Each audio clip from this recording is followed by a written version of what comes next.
يا أحلى سميعة، فيديو النهاردة من ريحة الزمن الجميل.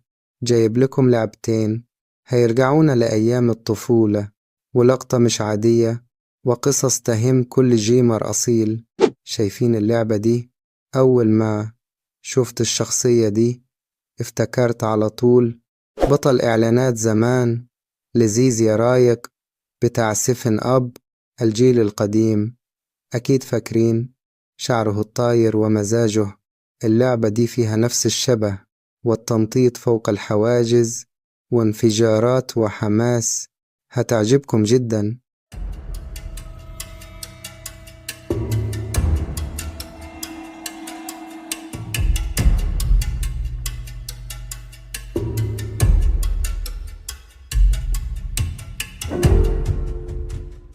أما اللعبة الثانية بقى فدي هترجعنا لكابتن كلاو، أشهر قرصان في طفولتنا، وكلنا كنا بنعشق نلعبه على الكمبيوتر زمان.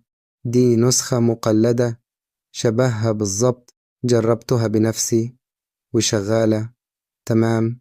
الجرافيك والأجواء هترجعكم لأيام زمان بالملي.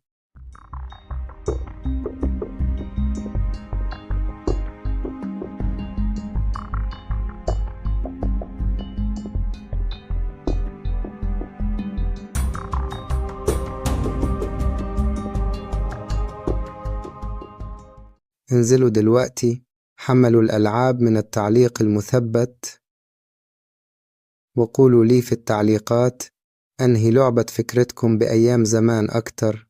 يا أحلى سميعة.